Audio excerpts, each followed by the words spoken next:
بسم اللہ الرحمن الرحیم الحمد للہ وکفا وسلام علی عبادہ الذین اصطفیٰ اما بعد فاعوذ باللہ من الشیطان الرجیم بسم اللہ الرحمن الرحیم ان عدۃ الشہور عند اللہ 12 شہرا فی کتاب اللہ یوم خلق السماوات والارض منها 4 حرم صدق اللہ العظیم۔ محترم بزرگوں، دوستوں، میرے دینی اور ایمانی بھائیوں، اللہ تبارک و تعالی نے اس آیت میں ارشاد فرمایا ہے کہ جب سے ہم نے زمین و آسمان بنائے ہیں اسی وقت سے سال کے 12 مہینے بھی بنائے ہیں، جن میں 4 مہینے عزت، عظمت اور حرمت والے ہیں، جن کو ہم ذی قعدہ، ذی الحجہ، محرم اور رجب کے نام سے یاد کرتے ہیں۔ دنیا میں تقریباً 4 کیلنڈر رائج ہیں۔ نمبر 1 بکرمی کیلنڈر، جو عام طور سے ہندوؤں کے یہاں رائج ہے، وہ اپنے ہندوانہ تہوار اسی کیلنڈر کے لحاظ سے مناتے ہیں۔ دوسرا کیلنڈر قبل مسیح کے نام سے ہے۔ حضرت عیسیٰ علیہ السلام کی ولادت سے پہلے کی کسی بات کا تذکرہ کرنا مقصد ہو تو ہم قبل مسیح کے نام سے اس کا تذکرہ کرتے ہیں۔ تیسرا کیلنڈر عیسوی کیلنڈر ہے، جس کے بارے میں کہا جاتا ہے کہ یہ حضرت عیسیٰ علیہ السلام کی ولادت کے بعد سے شروع ہوا تھا۔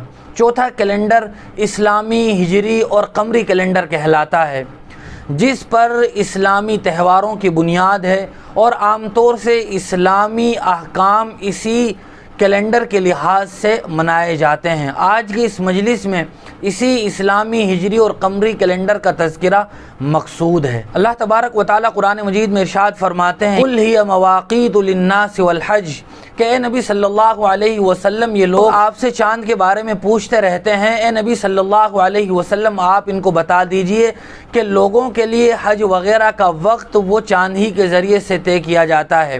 ہجری کیلنڈر اور ہجری سال کا آغاز کیسے ہوا، اس کا واقعہ اور پس منظر یہ ہے کہ حضرت عمر ابن خطاب رضی اللہ تعالی عنہ کے دور خلافت میں حضرت ابو موسیٰ اشعری رضی اللہ تعالی عنہ نے امیر المؤمنین کو خط لکھا اور اس خط میں یہ بات لکھی کہ آپ کے یہاں سے گورنروں کے لیے، مختلف شہروں کے لیے کوئی فرمان جاری ہوتا ہے تو اس پر کوئی تاریخ وغیرہ لکھی نہیں ہوتی، جس کے بارے میں یہ اندازہ لگانا مشکل ہوتا ہے کہ یہ خط کب جاری ہوا تھا، کب کے لیے یہ حکم نامہ جاری ہوا ہے۔ لہذا کوئی ایسی تاریخ طے کی جائے جس کے نتیجے میں لوگوں کو اندازہ لگانا، اپنے معاملات کو طے کرنا یہ آسان ہو جائے۔ چنانچہ حضرت عمر رضی اللہ تعالیٰ عنہ کو یہ رائے پسند آئی اور آپ نے اکابر صحابہ کی ایک میٹنگ بلائی، جس میں اس بات کو رکھا گیا کہ کسی ایسے کیلنڈر کا آغاز کیا جائے جس کے ذریعے سے تمام تر معاملات کو طے کرنا یہ آسان اور سہل ہو جائے۔ چنانچہ مختلف رائے پیش ہوئی۔ مختلف صحابہ اکرام نے یہ رائے پیش کی کہ حضور اکرم صلی اللہ علیہ وسلم کی ولادت باسعادت سے اسلامی کیلنڈر شروع کیا جائے۔ بعض صحابہ نے یہ رائے دی کہ حضور اکرم صلی اللہ علیہ وسلم کے نبوت ملنے والے سال سے اسلامی کیلنڈر کا آغاز کیا جائے۔ ایک رائے یہ بھی پیش ہوئی کہ ہجرت سے اسلامی کیلنڈر کا آغاز ہو۔ چوتھی رائے یہ آئی کہ جس دن حضور اکرم صلی اللہ علیہ وسلم کا انتقال پرملال ہوا تھا اس سال سے ہجری کیلنڈر کا آغاز کیا جائے۔ حضرت عمر رضی اللہ تعالی عنہ نے نبوت اور ولادت والے سال سے شروع کرنے کو یہ کہہ کر منع کر دیا کہ ان دونوں کی تاریخ ہی یقینی طور پر متعین نہیں ہے، لہذا آئندہ بھی اس میں اختلاف ہوتا رہے گا۔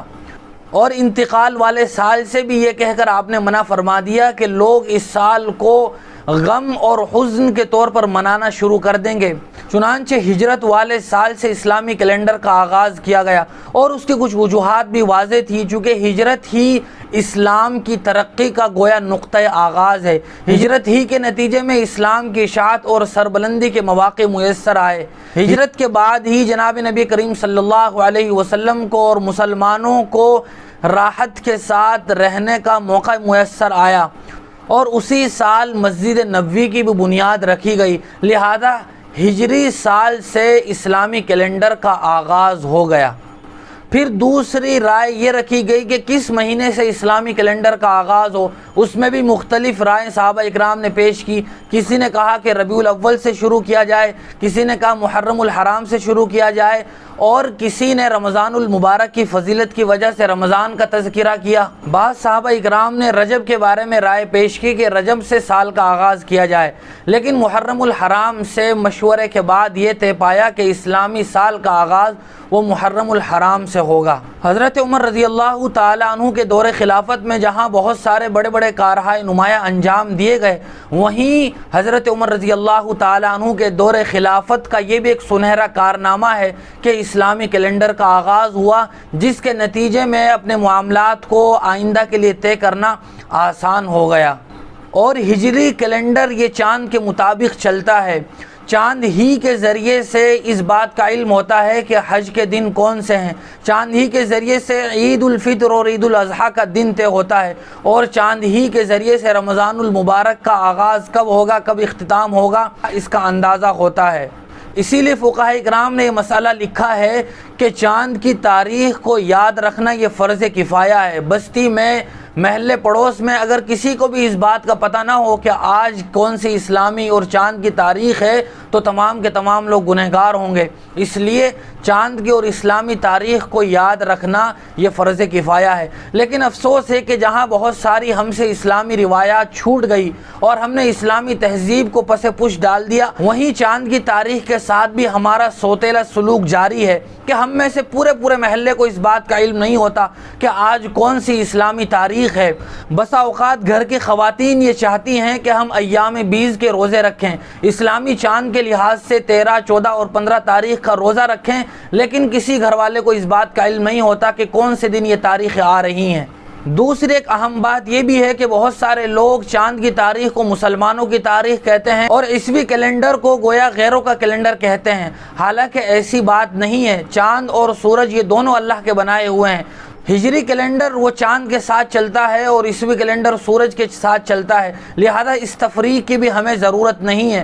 والشمس تجری لمستقر لها والقمر قدرناه منازل حتى عاد كالعرجون القدیم، یہ سورج اور چاند اللہ ہی کے بنائے ہوئے ہیں، ان دونوں کے مطابق ہی عیسوی اور ہجری یعنی قمری کیلنڈر چلتا ہے۔ آج 1442 ہجری سال کی 29 ذی الحجہ کی تاریخ ہے۔ ہو سکتا ہے کہ یہ اس سال کا آخری دن ہو۔ ایسے موقع پر ہمیں اپنی زندگی پر نظر ثانی کرنے کی ضرورت ہے، چونکہ سال کا آغاز یہ انسانی زندگی کے لیے بہت ہی اہمیت کا حامل اور ٹرننگ پوائنٹ کی حیثیت رکھتا ہے۔ اس دن آدمی کو اپنے گزرے ہوئے سال پر ایک بار گہرائی کے ساتھ نظر ڈالنی چاہیے کہ مجھ سے کہاں بھول چک ہوئی ہے، کہاں مجھ سے غلطیاں ہوئی ہیں، میرا کتنا عرصہ گنہگاری میں، معصیت میں، بدکاری میں، زیناکاری میں، حرام خوری، رشوت خوری میں یا چوری میں گزرا ہے، اس پر اللہ تبارک و تعالیٰ سے معافی تلافی کی جائے اور آئندہ کے لیے بندہ اس بات کا عزم مصمم کرے کہ میں بقیہ زندگی اللہ کے احکام، جناب نبی کریم صلی اللہ علیہ وسلم کی سنتوں کے مطابق گزارنے کی کوشش کروں گا۔ لہذا ہمارے لیے ضروری ہے کہ ہم اسلامی قمری کیلنڈر کی تاریخ سے واقف ہوں اور روزمرہ کی تاریخ بھی یاد رکھیں تاکہ اسلامی احکام پر عمل کرنا آسان ہو، روزے رکھنا آسان ہو اور